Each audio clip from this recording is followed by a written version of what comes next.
Hey everybody, Economic Ninja here. On my way to the gym this morning, and man, it's pretty windy out here. Hopefully you guys can hear me.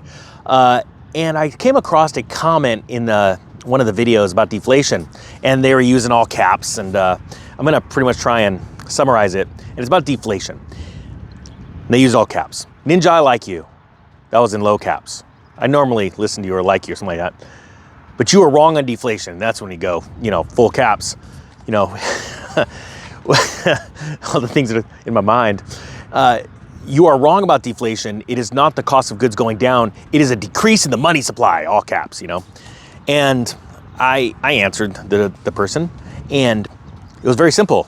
A simple Webster's dictionary search, and I'm paraphrasing because I don't have notes with me, says deflation is the overall general cost of goods going down.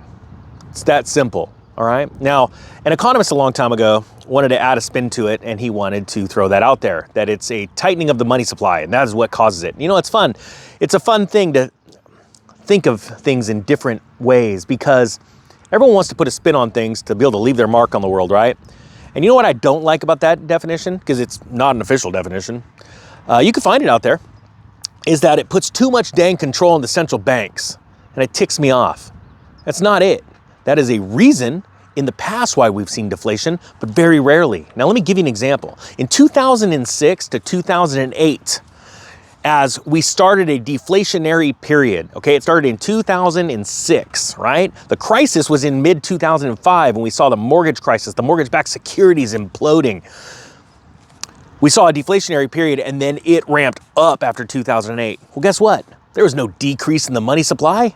The Fed wasn't out there printing a ton of money at one point and then it said, oh, today's the day, we're gonna start decreasing it. No, as a matter of fact, the total opposite happened. You see, in 2006, what happened was, as the MBSs were imploding, people were waking up to the stark reality of what just happened, and oh my goodness, houses are too expensive, right? We started to see fuel increase because of that wealth feeling that people were feeling, because their homes were blowing up in value. So they're out going on expensive trips. They were going out buying, quads and dirt bikes and all this kind of stuff, right? Well, by 2008, everybody had figured out, oh my gosh, we don't have that much. People started to contract their spending. And why? What was the number one reason? This is very simple. The Federal Reserve started raising rates, but they were raising rates back in 2004. And what happened is the cost of borrowing got too expensive. So people started to contract. Well, as more and more people contracted their spending, there were fewer and fewer jobs out there. So the unemployment rate started to tick up, spending slowed dramatically. And then we saw, I'm trying to turn because it is windy out here. Then we saw a phenomenon happen where all of a sudden panic moved in, right? Now, let's talk about a decrease in the money supply. That didn't happen. In 2008, the Fed ramped up the printing press. As a matter of fact, the Fed started buying mortgage-backed securities to try and stabilize the market, and they convinced Congress to start this massive stimulus package, to start spend, right? So there was no decrease in the money supply, but guess what? Deflation kept going. The bubble kept deflating, and we didn't see a bottom in the housing market and in other goods until really the end of 2010, maybe mid-2011. So the facts are, a decrease in the money supply did not cause the deflation of the last real estate bubble. Now, do I believe it's going to happen now? Absolutely not. I believe the same thing's happening right now, but on a grander scale. You see what's happening right now. Food barely inflated in 2006. It went up, but it went up because of reasons like the cost of fuel going up. So there were surcharges on deliveries, things like that. Now we have honestly a tragedy going on, and people don't understand that. It sounds funny every time you hear a comment, someone like, you're just spreading fear. You're full of fear. Like, no, you just can't think right. You're not a rational person. You're a wishes and rainbows kind of guy. If you guys know what I'm talking about.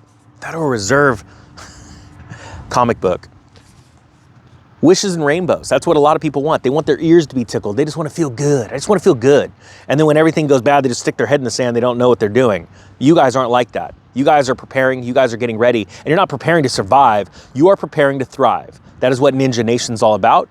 That is why I have this channel here to help you guys to become the most successful people you honestly never imagined that you could be. A lot of people really don't expect, they're just trying to survive. Not you guys. All right, guys, I hope you like this rant. It's about deflation. We'll see you later.